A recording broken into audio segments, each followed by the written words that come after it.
Bom, então a gente estava falando de eixos árvore, né? Antes de comentar qualquer coisa sobre sistemas de transmissão, a gente precisa falar sobre eixos árvore. O que seria um eixo árvore, né? Bom, o eixo árvore, ele é um elemento é,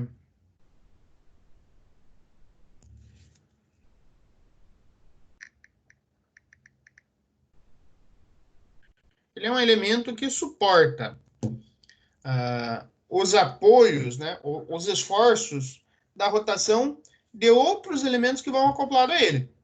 Seja ele engrenagem, seja polia, volante, rolamento, manípulo, qualquer coisa, né? Então, esse eixo árvore, ele tem esse nome porque ele suporta outros componentes, certo? Existem duas possibilidades, o eixo fixo e um eixo giratório.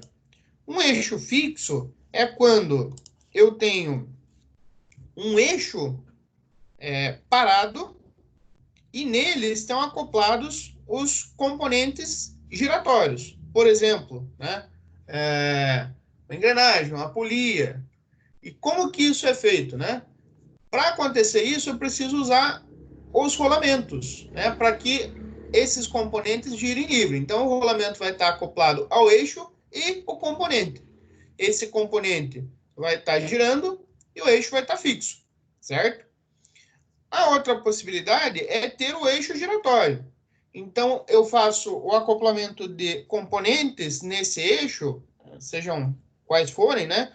Engrenagem, polia, etc., através de parafusos ou de chavetas, e esse eixo vai girar junto com o componente, né? E o que vai estar segurando, apoiando esse eixo são os bancais de rolamento, tá? Então, eu vou mostrar aqui dois exemplos, né? Aqui a gente tem um eixo fixo, o eixo árvore fixo, né?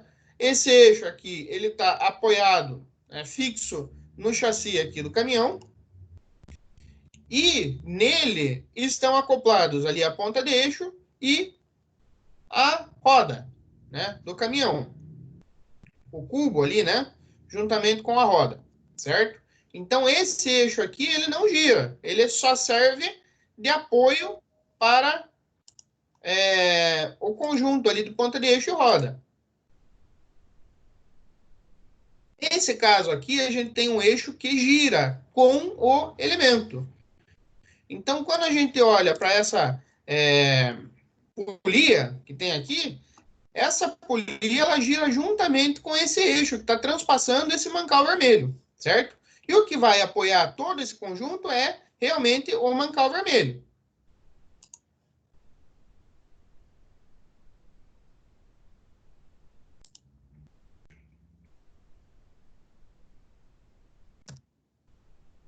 Bom, esses eixos eles podem ser eixos maciços. Então aqui está um exemplo, né, de eixo maciço, com alguns detalhes aqui do eixo, né?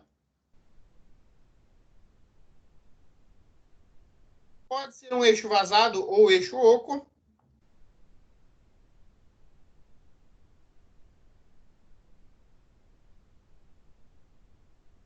Então aqui está uma imagem, né, de meio corte desse eixo. O que quer dizer essa imagem? Então essa linha aqui é uma linha de meio corte, tá? Essa linha significa que metade desse eixo para baixo está cortado e metade do eixo para cima ele não está cortado. Então aqui na parte de cima seria o perfil desse eixo, né? Perfil externo, e aqui a parte interna, como que ele a estrutura desse eixo na parte interna, certo? E essa vista aqui seria um tombo desse eixo para a direita, como se eu tivesse uma articulação nessa ponta aqui e essa ponta, outra ponta, tombasse aqui para a direita, certo? Então, deixa eu abrir o meu vídeo aqui. Então, seria mais ou menos assim, né? Como se eu estivesse olhando aquele eixo na lateral, certo? E como se eu tivesse colocado uma articulação nessa ponta aqui, ó, e tombado esse eixo para frente, para vocês verem o perfil frontal desse eixo, certo? Então, o eixo estava deitado, pus uma articulação aqui no fundo aqui, né, do eixo, e aí peguei esse eixo e tombei ele para frente. E vocês conseguem ver a face frontal desse eixo, certo?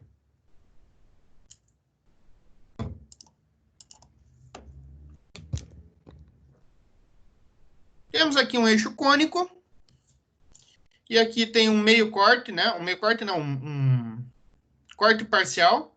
Esse corte parcial, ele mostra um rasgo de uma chaveta circular.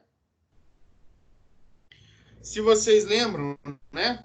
As chavetas para eixo cônico, a gente precisa trabalhar com chavetas circulares ou semicirculares para acoplar o conjunto nesse eixo cônico e que essa chaveta possa trabalhar ali dentro, né? Por isso que a gente precisa desse perfil de chaveta.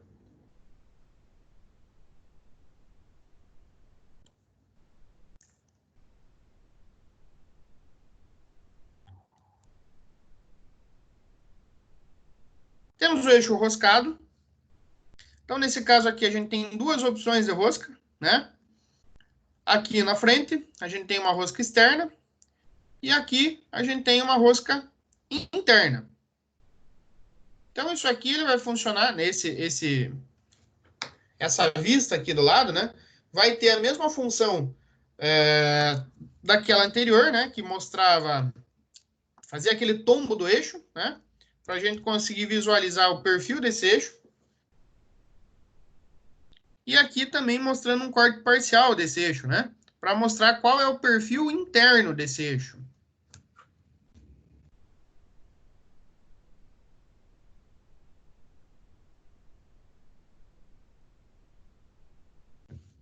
Aqui a gente tem um eixo ranhurado. O que seria esse eixo ranhurado? Ele tem ranhuras, né? Para fazer o acoplamento direto de um equipamento. Por exemplo, pode ser aí uma polia, uma engrenagem, e não vai ser necessário o uso de chavetas nesse conjunto aqui, né? Já que o eixo ele tem essas chavetas aqui, né? Que são usinadas junto com ele, e não vai precisar de chaveta adicional.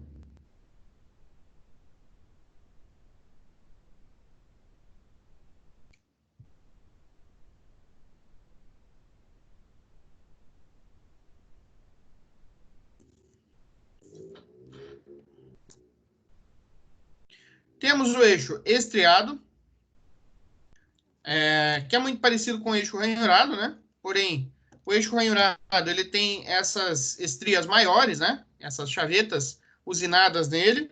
E o eixo estriado ele tem estrias menores, né? Como se fosse aí uma ponta parecido com uma engrenagem, né?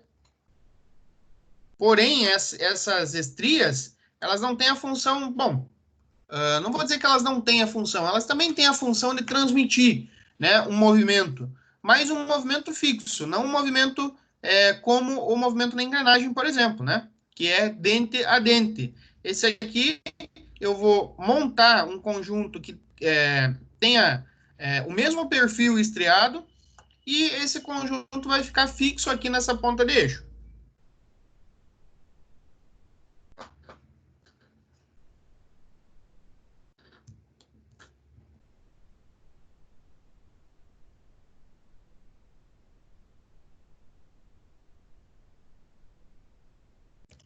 Bom, gente, depois eu vou passar para vocês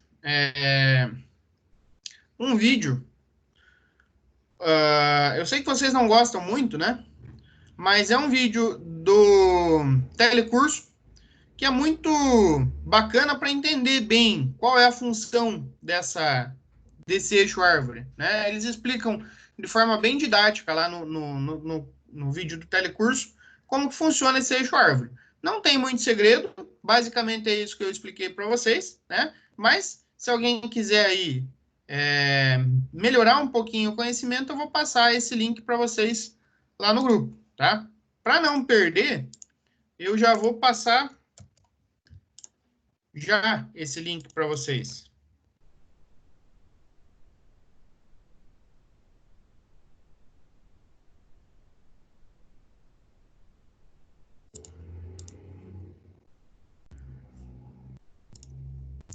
Gente, ficou alguma dúvida sobre esse assunto de eixo árvore?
Bom, pessoal, então, voltando, né?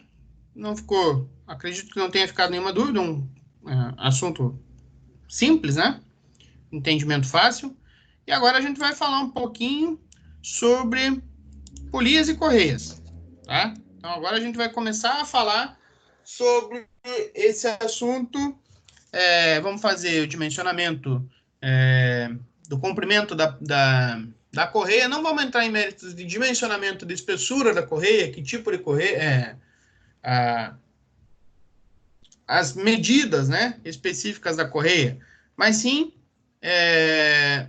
vamos falar um pouquinho sobre dimensionamento de comprimento, né, e distância entre eixo e tudo mais, tá? Então, falando um pouquinho, né? É, Bom, antes de falar sobre o eixo, eu gostaria que vocês anotassem essa definição, tá? Como a gente está fazendo sempre, né? Eu dou um tempinho para vocês anotarem as definições de cada assunto que a gente vê. Então, eu gostaria que vocês anotassem aí essa definição, tá?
Então, continuando, né?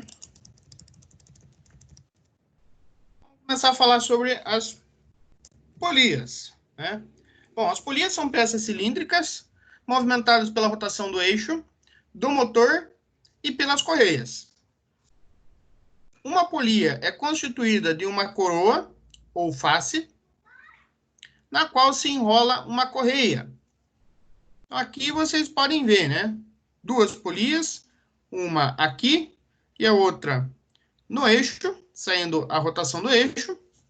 E aqui em torno dessas polias, vocês veem a correia.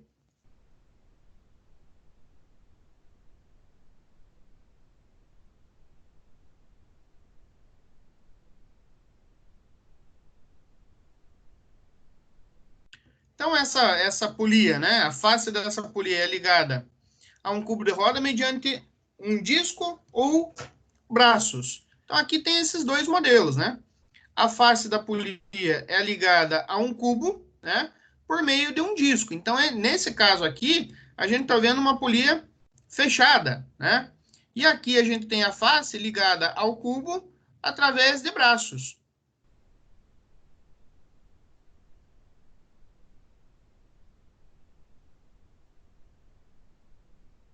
Bom, existem vários tipos de polia, né?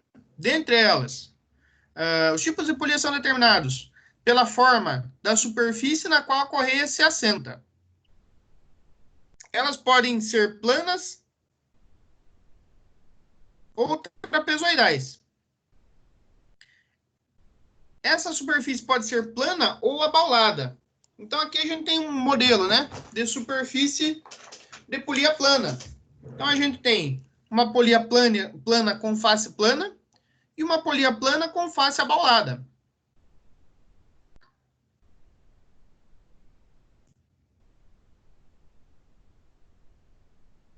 As polias apresentam braços a partir de 200 milímetros de diâmetro. Antes de 200 milímetros, ela funciona com disco, é uma polia fechada, né? Então, é como se fosse esse modelo aqui.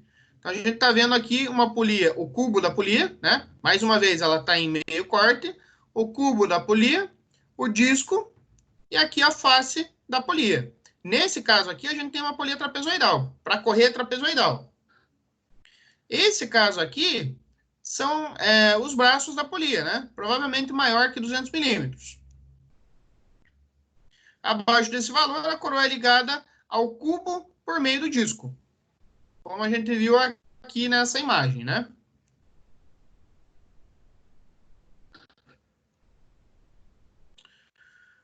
A polia trapezoidal recebe esse nome porque a superfície na qual a correia se assenta apresenta a forma trapezoidal. Então, se a gente olhar, né, para essa imagem aqui, ó, deixa eu ampliar ela.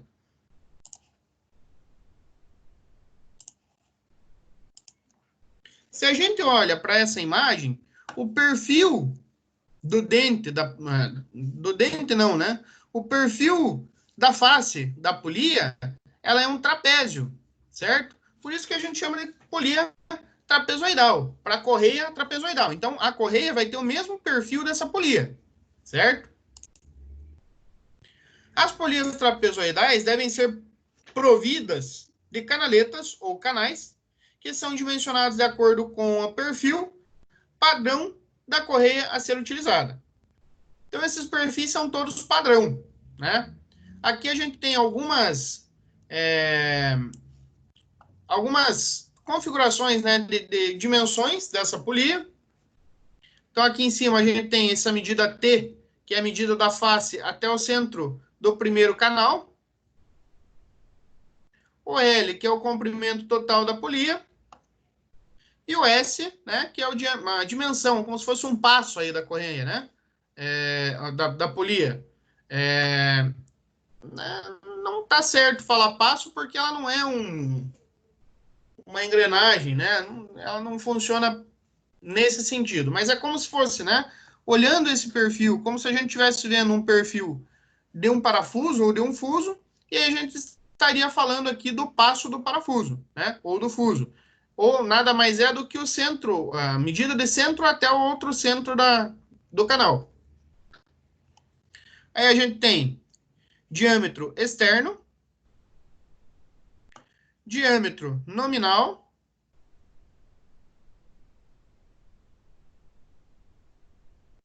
e aqui embaixo a gente tem outras observações, né, como aqui a medida mínima que deve ser deixado nessa polia do fundo do canal até o final dessa face. O H seria a altura do canal, a profundidade desse canal, né? O Z, a medida, o espaçamento, né, entre o final de um canal e o início do outro. O W seria o maior, a base maior desse trapézio.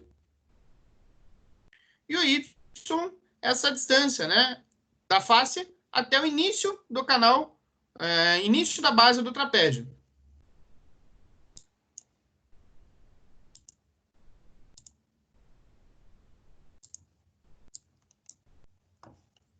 Então, se a gente pode considerar aqui, né,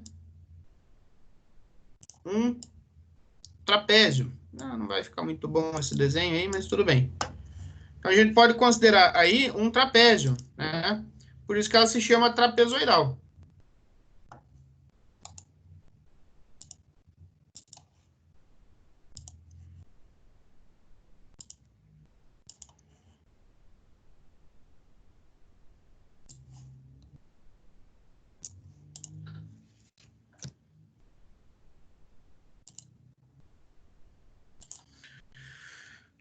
Além das polias para correias planas e trapezoidais, existem as polias para correias, ou melhor, para cabo de aço, para correntes, polias ou rodas de atrito, polias para correias redondas e polias para correias dentadas. Algumas vezes as palavras, né, roda e polia são utilizadas como sinônimos. Então, aqui, a gente tem um exemplo, né? De uma polia para correia de cabo de aço, ou melhor, uma polia para cabo de aço, né? Ou para correia redonda.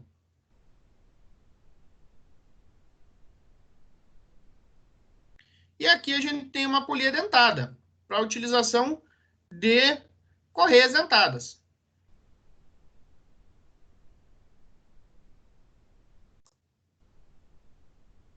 Aqui alguns modelos, né? Polia de aeroplano,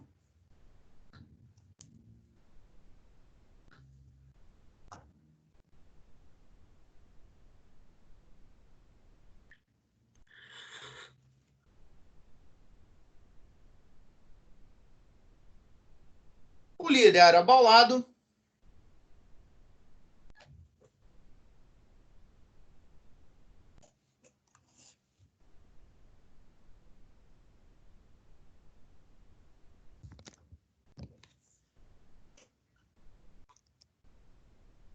polia escalonada. Por que esse nome, né? Escalonada? Porque ele essa polia, ela aumenta, né? O diâmetro dela aumenta gradativamente. Esse tipo de polia é muito comum, né? Bom, vamos voltar aqui falando dessa primeira, né? Polia de aeroplano, ele é muito comum. Hoje em dia não é muito usado esse tipo de polia. Mas para máquinas, fábricas antigas, aí serrarias, olarias, né? Serraria, trabalha com madeira. Olaria, trabalha com tijolos, né? Extrai lá a argila para a fabricação de tijolos. Máquinas antigas, então é muito comum você ver esse tipo de polia de aeroplano, certo? Principalmente quando a gente precisa de uma mudança de movimento, né? Uma mudança de sentido de movimento. Então é muito comum você ver esse tipo de polia com correias, né, no formato trançado, né? Ou entrelaçado. Que a gente já vai ver como que funciona esse formato aí daqui a pouco. Esse tipo de polia abaulada, eu estou até indeciso se essa imagem aqui do lado é uma polia mesmo ou é um rolamento. Mas enfim, né? Para a gente ver só o perfil dele aqui já funciona. esse tipo de polia é bastante comum. Geralmente a gente vê esse tipo de polia em correias transportadoras. Por que ele tem esse formato abaulado, né? Algumas vezes ele tem até um formato, deixa eu ver se eu acho aqui. Não coloquei. Algumas vezes ele tem até um formato cônico, onde a parte do meio aqui, né? Ela é mais alta do que as duas faces. Então, em vez de ser um perfil abaulado, deixa eu tentar desenhar aqui para vocês verem. Ela tem um perfil reto.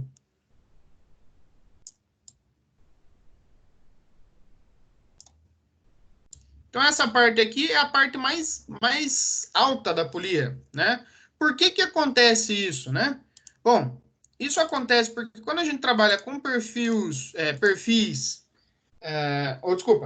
correias de transporte, vamos imaginar assim, uma linha de uma serraria, né? Então, essa polia, ela tem a função de coletar aquela serragem que está caindo ali do corte da serra e transportar até um silo.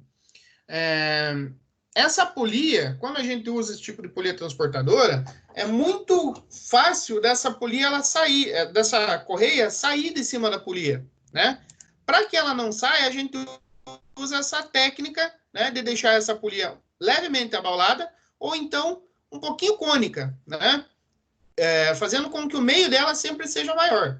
Isso vai fazer com que essa polia ela estique a correia na parte central e não deixe essa polia sair de dentro, ou melhor, não deixe essa correia, né, sair de cima da polia.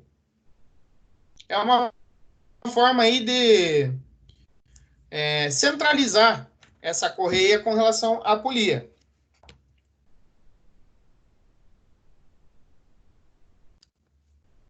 Esse tipo de polia é muito comum em máquinas que a gente precisa uma mudança de velocidade. Por exemplo, né, uma furadeira. Numa furadeira, a gente tem esse tipo de polia. A gente precisa várias combinações de velocidades diferentes. Então, amanhã, me lembrem só de mostrar para vocês como funciona essa polia lá nas furadeiras que a gente tem na unidade. Amanhã a gente tem aula prática novamente, né? Então, vai dar para a gente ver o funcionamento, né, a utilização desse tipo de polia lá nas furadeiras.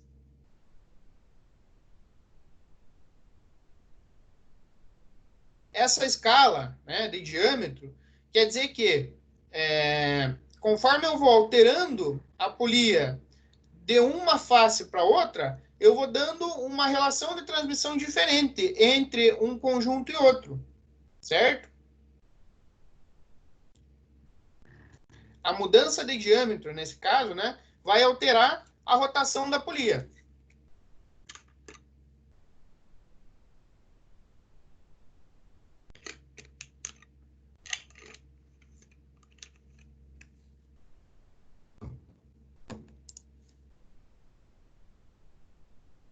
Aí a gente tem polias planas com guia.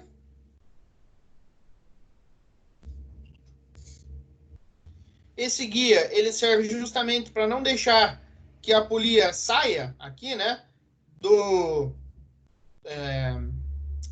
da face de trabalho, ou melhor, faz com que a correia, né, não saia da face aqui de trabalho da polia. Então ela tem essa lateral aqui justamente para isso, né, para deixar a correia sempre no lugar.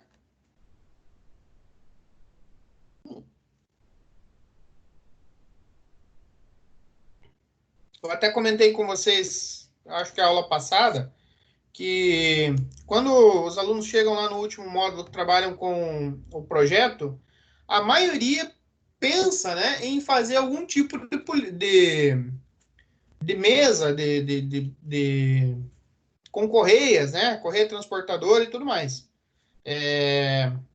Então, esse seria uma solução, né? Falei para vocês também que se eu não consigo deixar bem esquadrejada essa mesa, a probabilidade da correia correr em cima da polia, né, e sair para fora da polia é muito grande. Então, essa seria uma das soluções possíveis, né, para não deixar essa correia sair de cima da polia. Porém, se o nível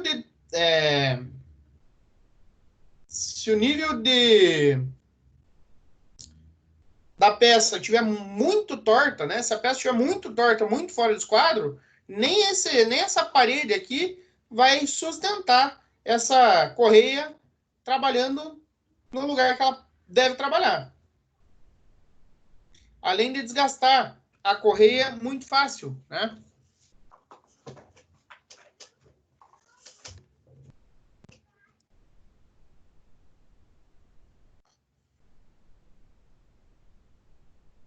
Uma polia em V ou uma polia trapezoidal são as mais comuns, né? As mais utilizadas também.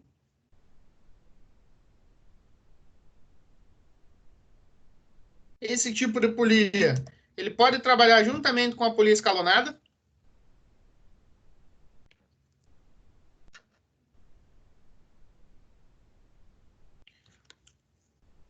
Ou nesse caso, né?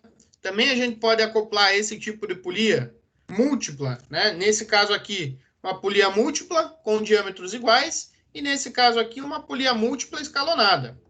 Então cada canal desse vai fazer uma rotação diferente, né? Na polia movida ou na polia motora, tanto faz, depende da combinação. Então, geralmente, esse tipo de polia, ele trabalha junto com esse tipo de polia escalonada.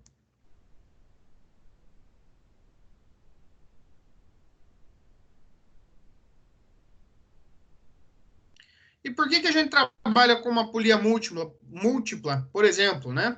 Nesse caso, né?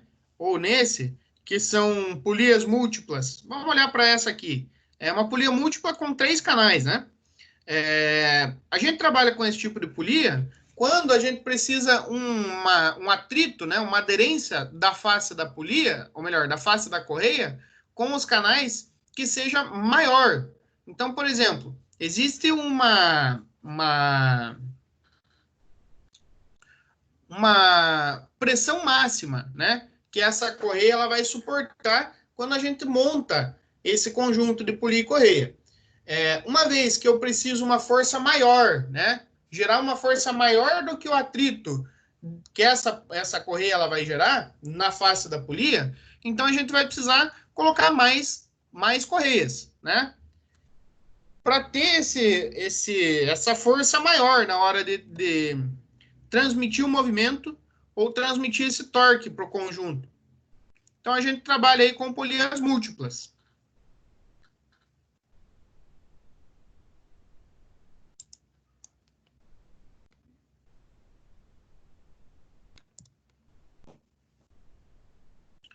Bom, junto com isso a gente tem a correia, né?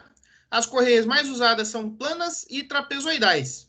Hoje em dia, eu diria que na indústria, as mais usadas mesmo são as trapezoidais, tá? As correias em V ou correias trapezoidais, fabricadas com seção trapezoidal em forma de trapézio, elas são bastante utilizadas porque o atrito da face da correia com a face da polia é maior do que no caso das polias planas.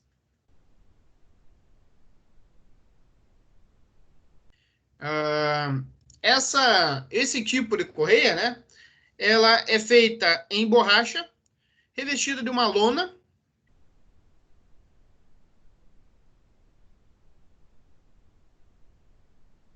e no interior dela, ela trabalha com cordoanéis vulcanizados. Esses cordoanéis, eles são anéis, podem ser aí até anéis de aço, né, ou de materiais muito resistentes, que vão ser responsáveis por dar a resistência para essa polia. Então, eu posso esticar bastante essa polia que ela não vai ceder tanto, né? Um pouco ela sempre vai ceder, mas ela não vai ceder tanto.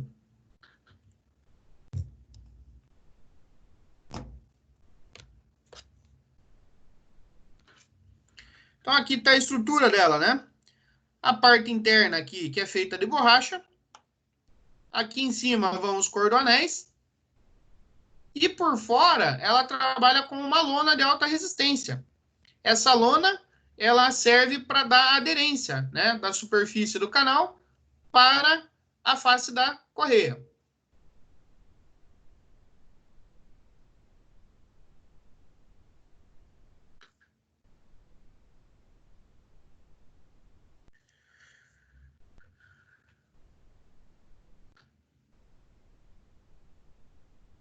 Bom, geralmente, né, o pessoal opta por trabalhar com essa polia em V ou polia trapezoidal, porque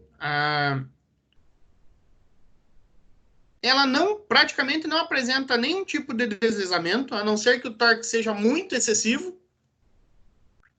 Permite o uso de polias bem próximas.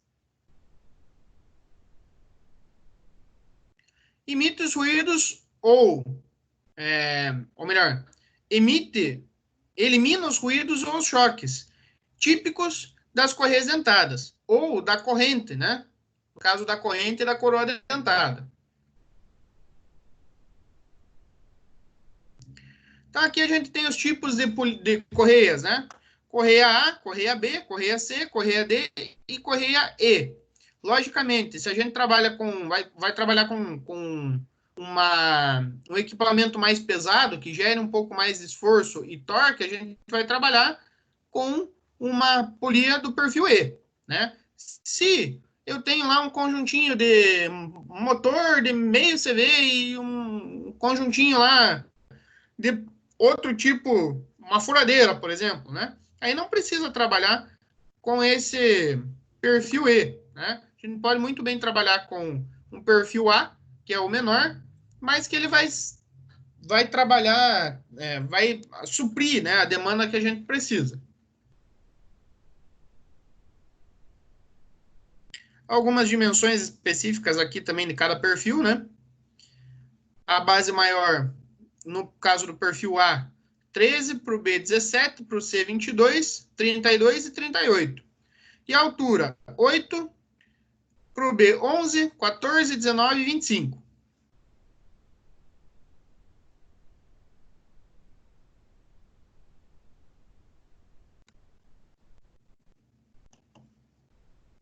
Outro tipo muito comum de correia, né, utilizada aí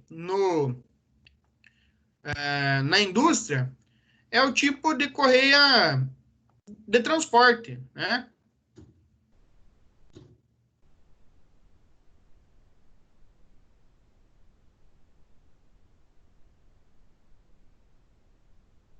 Então, nesse caso aqui, eu vou colocar aqui o material que eu quero que ela transporte, ela vai jogar ele lá em cima desse elevador aqui, né? Geralmente isso aqui é usado em cerealistas, trabalham aí com sacos de cereais, né? Então você joga o saco aqui em cima da saco de feijão, né? Aqui em cima da correia e aquela ponta a gente joga lá em cima do caminhão. E aí, para não precisar ficar jogando os sacos de cereais lá em cima do caminhão, a gente coloca em cima da correia aqui e evita bastante esforço, né?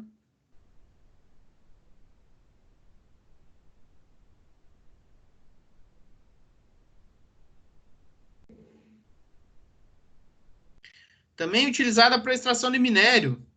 Então, algumas mineradoras, né, elas botam lá uma máquina que vai ser responsável por triturar esse minério e essa máquina vai jogar para uma correia transportadora e essa esteira, né, essa polia, essa correia vai transportar até lá um silo, alguma coisa parecida, né, para armazenar esse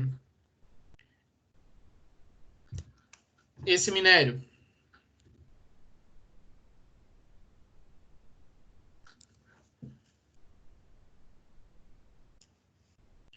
Outro tipo de correia bastante utilizada, né? Tanto na indústria quanto nos automóveis, é a correia dentada. Quando a gente precisa garantir que não exista nenhum tipo de deslizamento da correia, então a gente vai usar esse tipo de correia dentada. Um exemplo, né, da utilização desse tipo de correia é no comando de válvula do motor do carro, certo? Então, deixa eu mostrar um vídeo para vocês aqui como que funciona esse comando de válvula e por que, né, que ele precisa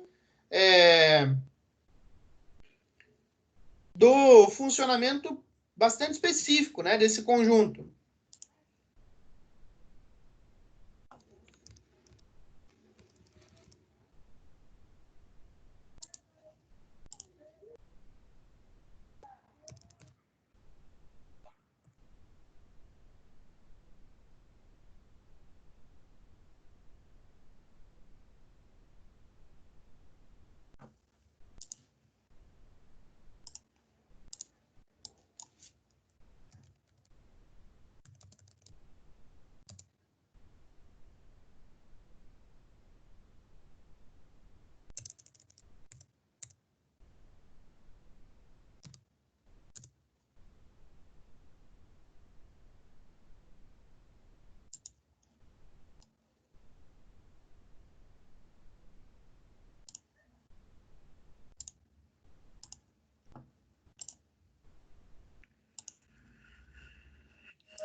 Bom, gente, então,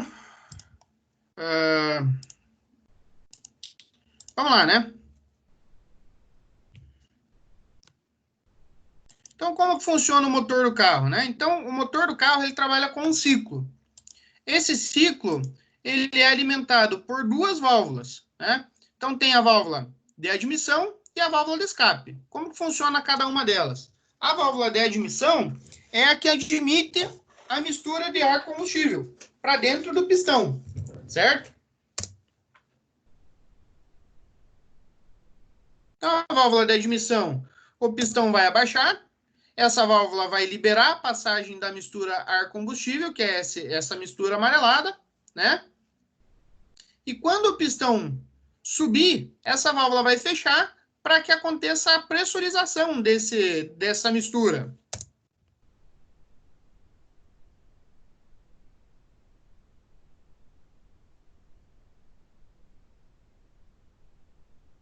Aí vai acontecer a compressão.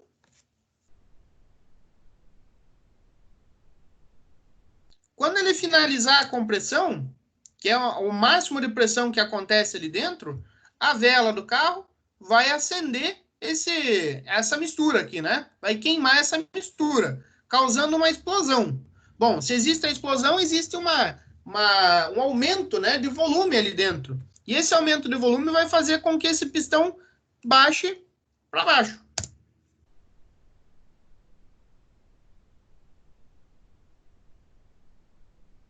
Então, vai empurrar esse pistão para baixo. Logicamente, né? Uma vez que ele queima essa mistura, o resultado dessa queima vai ser aí o gás carbônico, né? O CO2. E aí acontece o movimento da segunda válvula, que é a válvula de escape. Que vai, o pistão vai empurrar todos esses gases pela válvula de escape. Agora, imaginem isso num movimento muito rápido, né? Em alta rotação do motor. Tem que ter uma sincronia muito grande desse conjunto, certo? A válvula de admissão, entra lá a mistura de ar combustível, pressão, a vela acende essa pressão,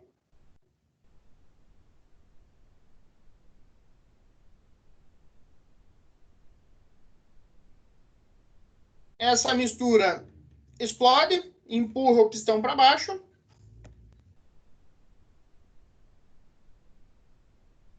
Depois que ele queima, a válvula de escape libera a passagem do dióxido de carbono. E assim é um ciclo, né? Acontece de forma cíclica.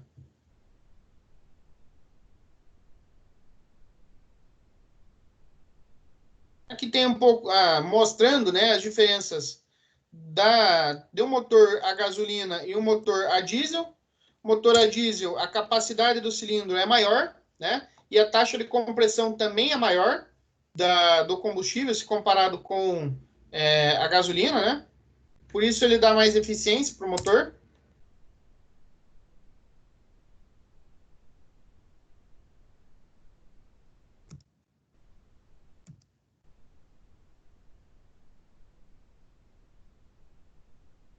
Então, aí dá para ver o ciclo, né? Tá. E por que que eu estou falando tudo isso? Bom, estou falando tudo isso porque quem que faz esse movimento, né? Esse movimento aqui é feito de forma mecânica, tá? Não é, poderia até ser, né, de forma elétrica ou eletrônica, sei lá, mas não é. O comando de válvula é feito através de um movimento mecânico, tá? Nesse vídeo se aparece esse movimento. Esse movimento é feito através ali do eixo de comando de válvula, que trabalha com camis. Eita, não vai mostrar. Deixa eu ver se acha um outro vídeo aí.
Então, aqui tem o funcionamento, novamente, né, do conjunto aqui de válvulas.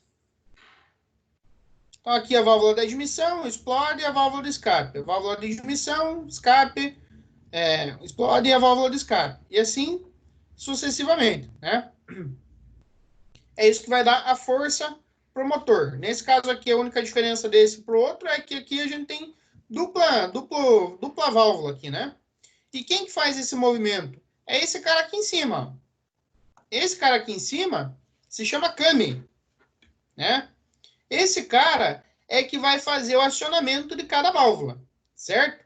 E, por sua vez, né, quem faz o acionamento desse Kami, a rotação desse Kami, é o próprio eixo do motor.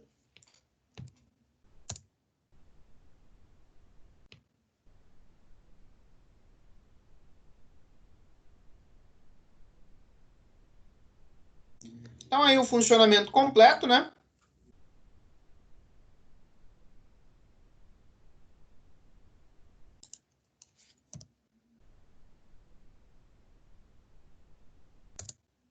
E aí a gente tem o próprio eixo do motor, ele está fazendo o acionamento desse eixo, desse vira-briquinho ali do comando de válvula, né? Que é esse eixo aqui em cima. Bom, o que que acontece? Por que que eu estou falando tudo isso, né?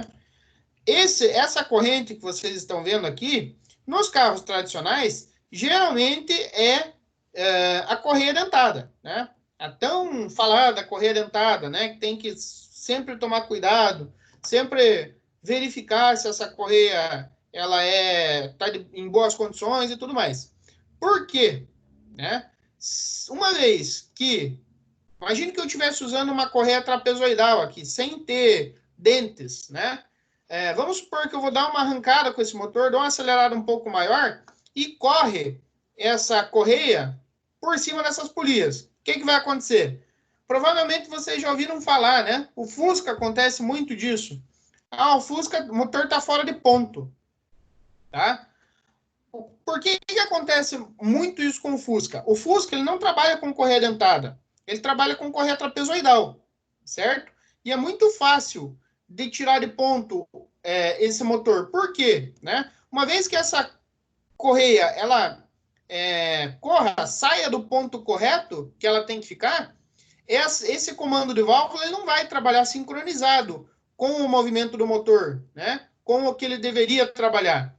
Então, é por isso que falam que o motor está fora de ponto. Aí começa a estourar, começa a estralar, perde a força e tudo mais, certo? Então, por isso que é tão importante a gente usar, hoje em dia, né, depois do Fusca, eles evoluíram esse sistema para trabalhar com a correia dentada. Ou então, em alguns casos, até corrente de comando, né?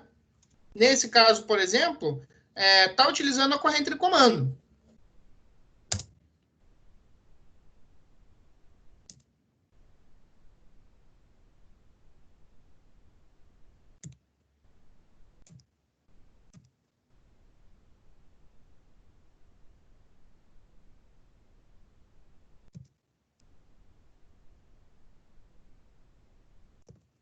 Então tá aí o funcionamento do CAMI, né?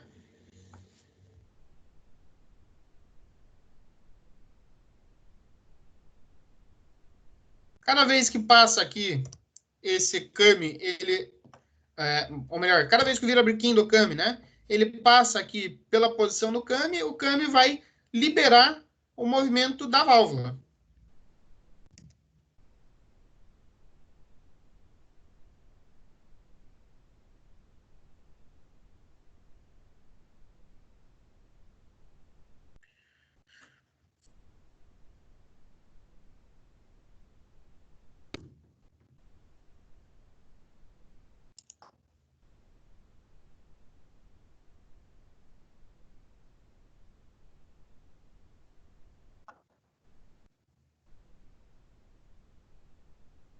Deixa eu ver se eu acho um outro vídeo aqui que mostre melhor.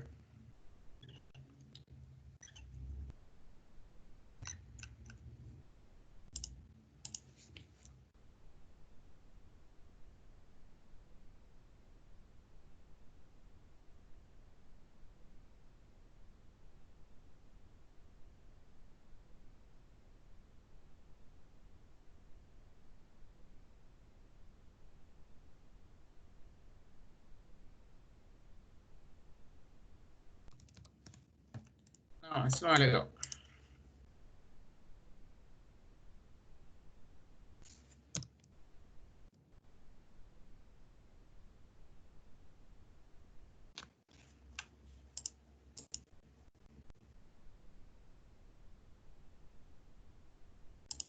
Bom, pessoal, nesse vídeo aqui eu acho que vai ficar mais legal de mostrar, tá?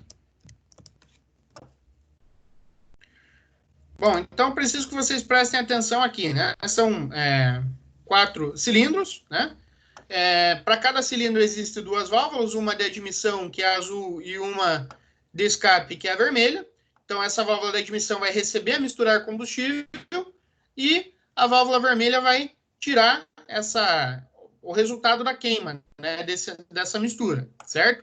E o que vai fazer o movimento, quem vai fazer a sincronia dessas válvulas, vai ser o virabrequim, tá? Do comando de válvula, certo? E quem vai fazer o acionamento desse virabrequim vai ser justamente a correia que está acoplada ao eixo do motor, tá? Então, tudo isso é um funcionamento mecânico, né? Que, uma vez que eu deixo essa polia correr, ou então que eu faça com que... ou então arrebentar, por exemplo, essa correia, né? Tudo isso aqui vai sair de sincronia. E aí eu vou ter uma dor de cabeça tremenda, né? No meu carro. Então, prestem atenção bem no funcionamento.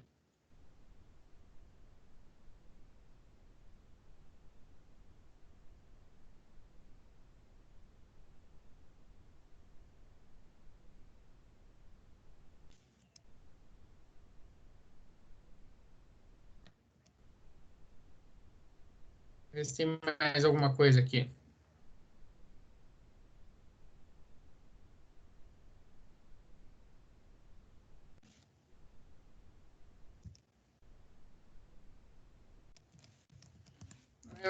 Vai mostrar todo o funcionamento do motor a combustão. Não é esse o objetivo da aula, já vimos bastante coisa, né? Bom, então, assim, para resumir, né? A importância dessa correia dentada. Então, essa correia dentada ela é usada justamente quando a gente não pode perder uma posição do funcionamento desse sistema, né? No caso do motor a combustão, por exemplo. Então, a gente não pode perder o ponto. Se eu faço com que esse conjunto ele se mova fora da sincronia correta, esse motor vai estar fora de ponto, né? Então, por isso foi evoluído das correias trapezoidais para correia dentada, ou então até a corrente de comando.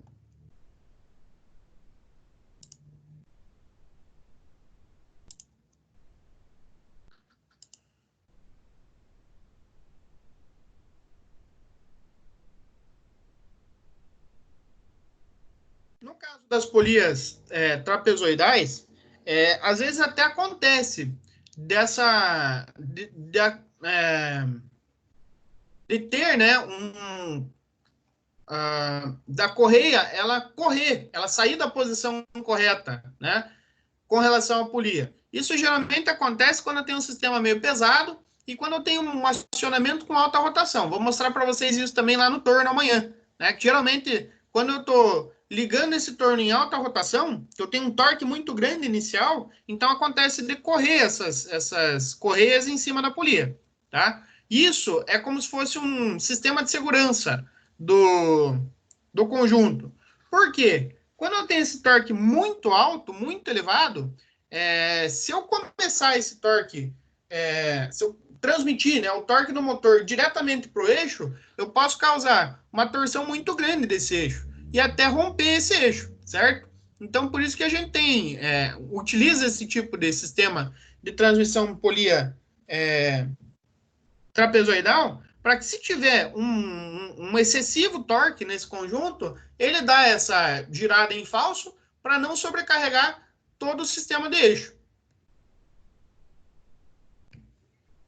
Então, no caso da polia trapezoidal, né, sem considerar lá o uso no carro, tá? Um uso geral. No caso da polia trapezoidal, pode acontecer dela girar em falso, mas é como se fosse um sistema de segurança da própria correia, tá?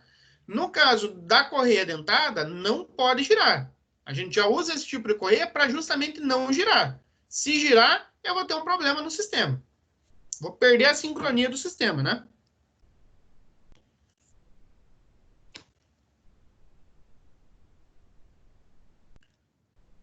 Uh...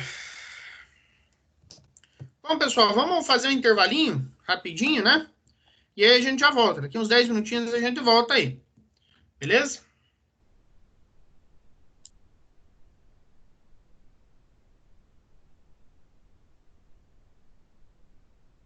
Se alguém ficou com alguma dúvida, pode escrever aí ou pode abrir o áudio e perguntar, tá? Aproveita esse tempinho aí para fazer as perguntas também. Beleza?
Voltando. Bom, então voltando a falar aí sobre os sistemas de polia e correia, né?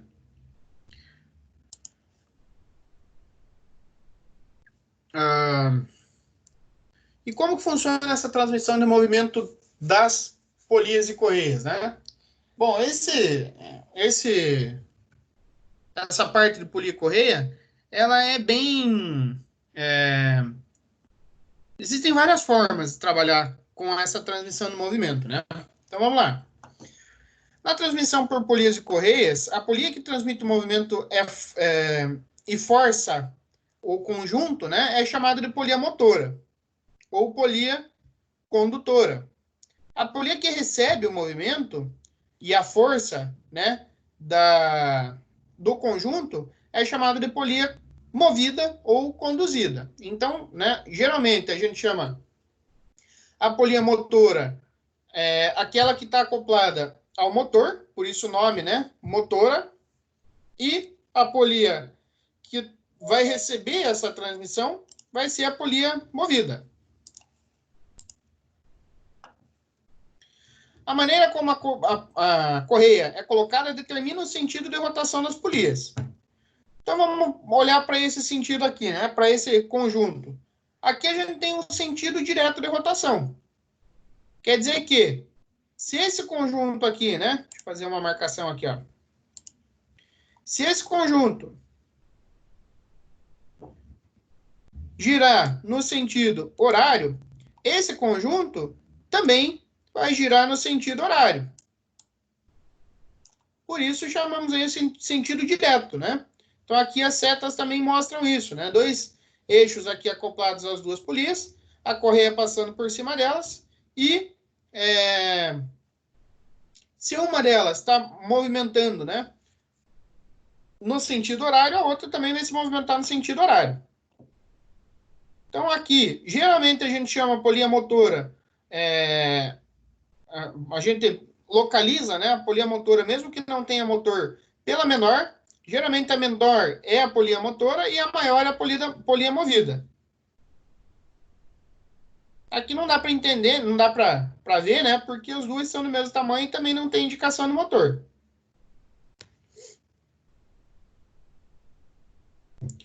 Nesse caso aqui, a gente tem a movimentação no sentido inverso, tá? Então, existe uma torção dessa correia. Só deixa eu fazer uma observação. Esse tipo de situação, a gente só consegue com correias planas, tá? Só com correias planas. Se for uma correia trapezoidal, a gente não vai conseguir esse tipo de movimento, tá? Então, deixa eu ver aqui se eu acho um vídeo para compartilhar com vocês, para mostrar o funcionamento dessa correia com sentido invertido, né?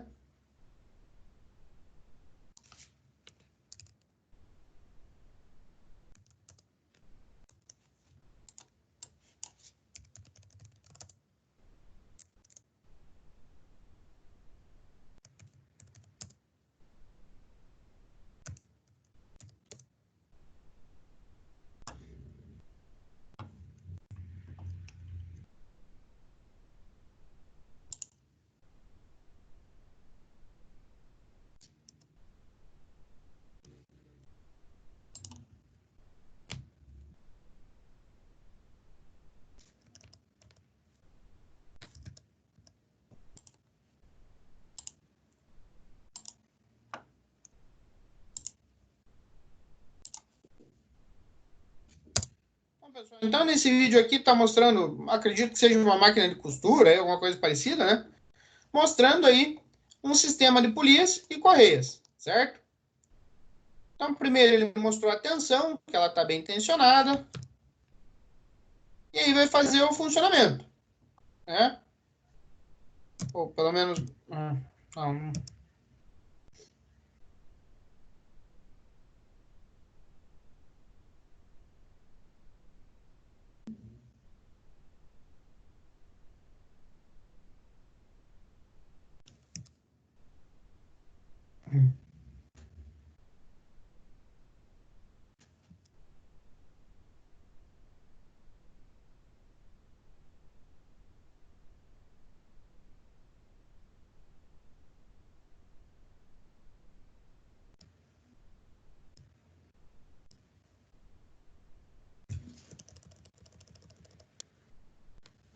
Mostrou tudo menos o que a gente precisava ver, né? Que é a movimentação em sentido direto. Deixa eu ver se eu acho alguma outra aqui.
Bom, pessoal, então esse vídeo aí ele vai mostrar, né? Aqui a gente tem dois conjuntos de polias com sentido direto, né? De rotação.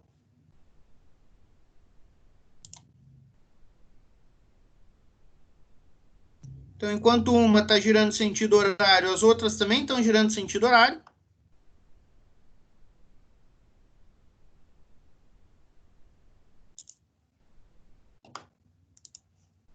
E aqui a gente tem o sentido invertido. Enquanto uma está girando sentido horário, a outra está girando sentido anti-horário.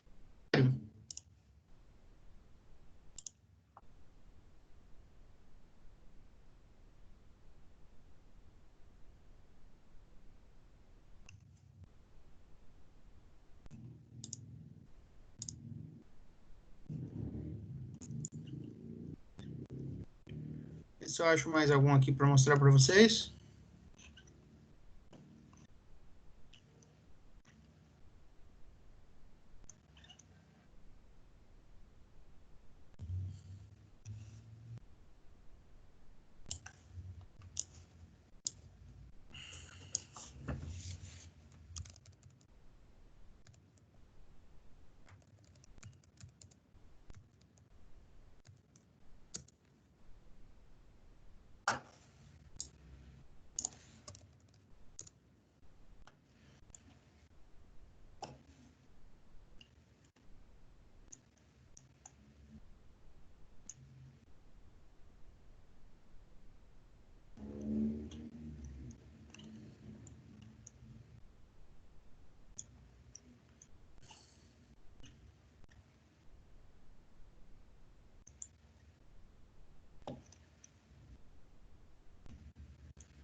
Não vou conseguir achar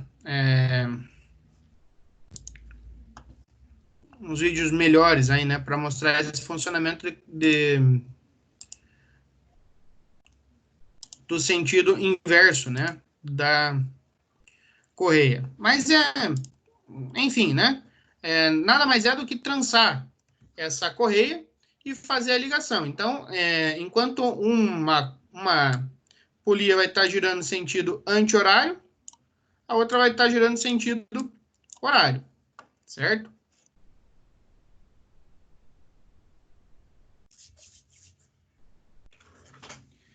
Também existe a possibilidade de trabalhar aí com eixos paralelos.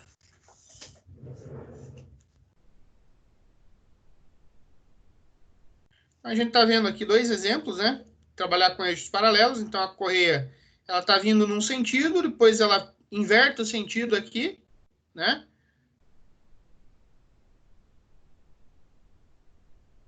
Melhor, eixos paralelos não seria melhor título, né? Seria eixos perpendiculares. Então, também existe uma torção aqui, né? Exige essa torção da correia. E eu consigo fazer esse tipo de movimento apenas com correias planas e com correias de seção circular. Seção correias redondas, né?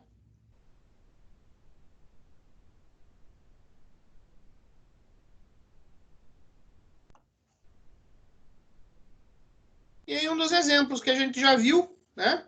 Aqui seria um conjunto aí de comando de válvula. Aqui seria a polia da rotação do motor, né? A polia dentada da rotação do motor.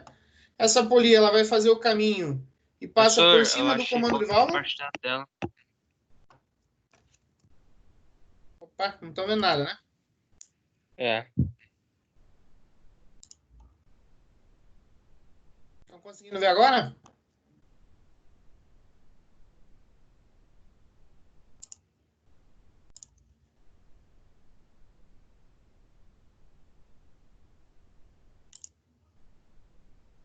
O que aconteceu aqui? Estão conseguindo ver agora, pessoal?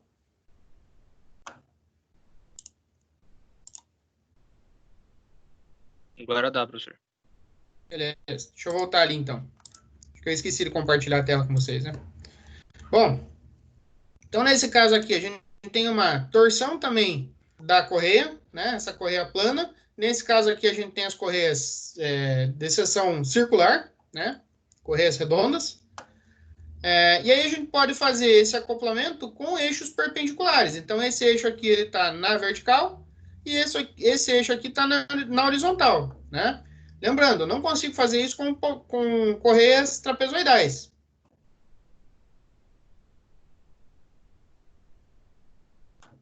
Nesse caso aqui, é aquele caso que a gente estava vendo nos vídeos, né? Que é o comando de válvulas. Então, o movimento do motor aqui, né? Ele vai passar pelas duas polias dentadas do comando de válvula. Essas polias elas vão transmitir esse movimento sincronizado, né, do eixo de comando de válvula para abrir ali a válvula da admissão, fechar e depois abrir a válvula de escape e fechar cada uma delas, né? E no meio desse conjunto tem aqui um esticador, um tensor de correia.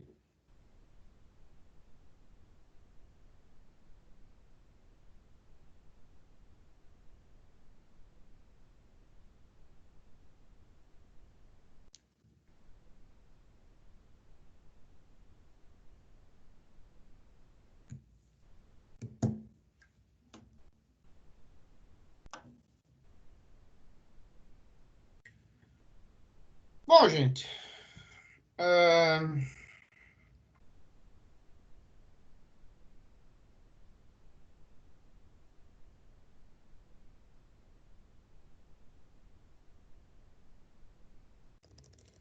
vou pedir para vocês anotarem aqui os conceitos de polia, tá? De polia e depois da correia. E depois a gente vai trabalhar com dimensionamento dessas correias, tá? Então, podem começar a fazer a anotação dessa parte do conceito aqui, né? Das polias.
Deixa eu compartilhar com vocês aqui o vídeo que eu achei aqui, os vídeos, né, que eu achei no YouTube aqui. Depois eu vou mandar para vocês. Então, esse aqui é um típico movimento de correia com direção direta, né, com sentido direto, e aqui com sentido indireto. Enquanto esse aqui está girando sentido horário, esse aqui está girando sentido anti-horário.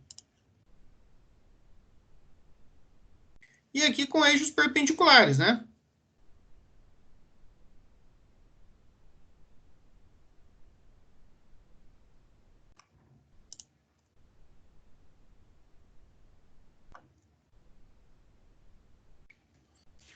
Nesse caso de correias de seção circular, elas possibilitam esse movimento, né? Vários tipos de movimento distintos.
E são vários movimentos, né, de polias e correias.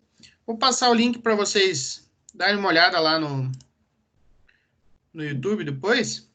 Como são vários movimentos diferentes, né?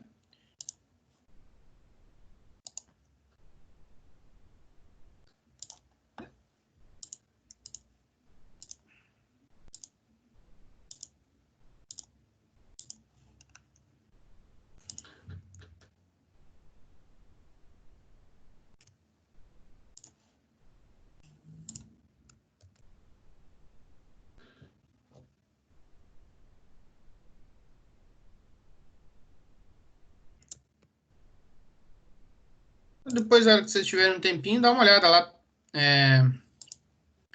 para ver o funcionamento, né? São vários tipos de funcionamento e bastante interessante.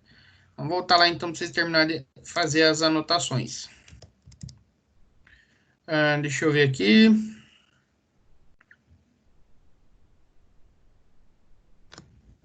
Deixa eu marcar aqui o que não precisa copiar, tá?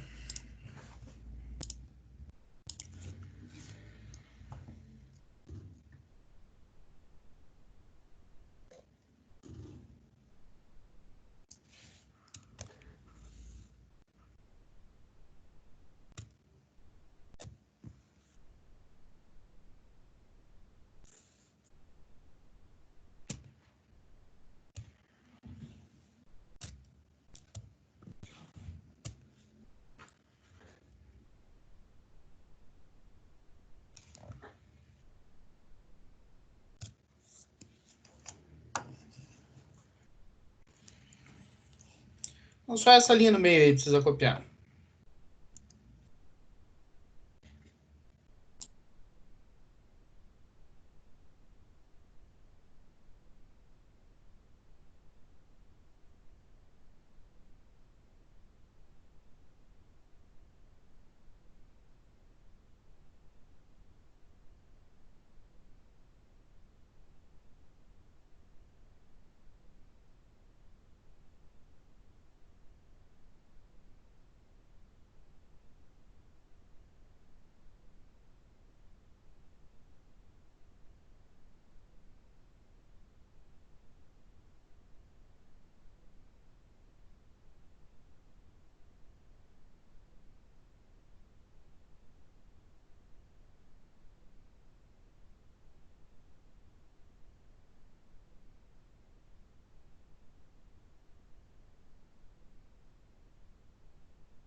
Pessoal, aqui não precisa copiar tudo isso, tá?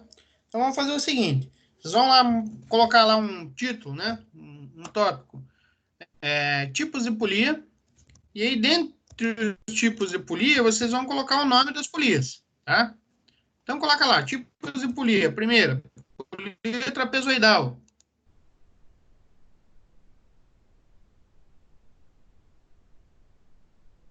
Depois,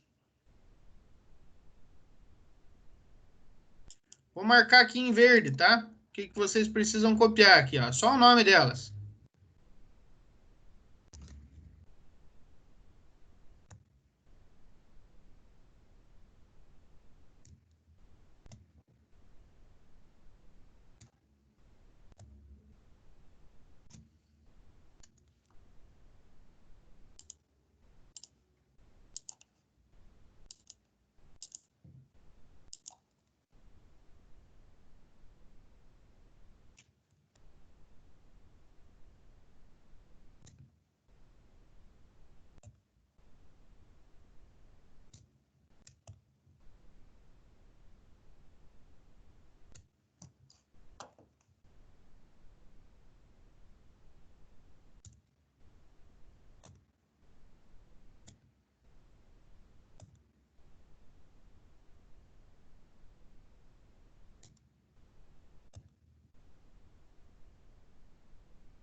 Esse aqui eu até marquei aqui, mas não precisa copiar, não. Deixa eu passar para a próxima.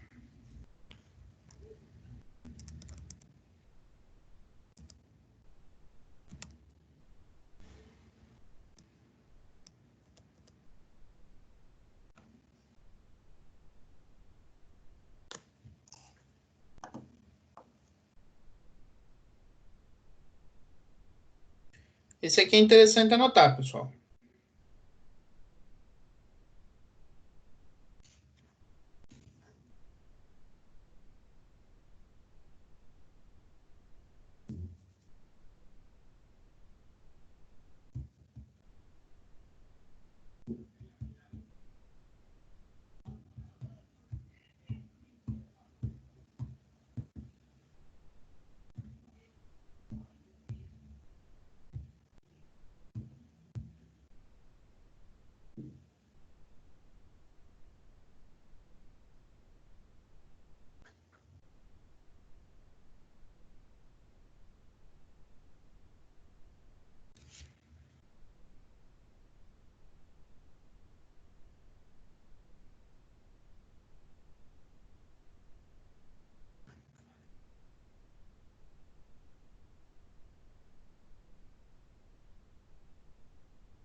Pessoal, a intenção hoje, né, era passar para vocês um conteúdo ali de árvore, eixo árvore, e começar já a trabalhar sobre com o assunto de polícia e correias e fazer o dimensionamento, né? Mas já tem pouco tempo aí para a gente trabalhar, então eu vou deixar para sexta-feira, para a gente começar a fazer esse trabalho de dimensionamento. E aí a gente faz uns exercícios sexta-feira que vai ser legal para entender esse, esse sistema, certo? Vou pedir só que vocês não saiam ainda. Eu vou fazer a chamada aqui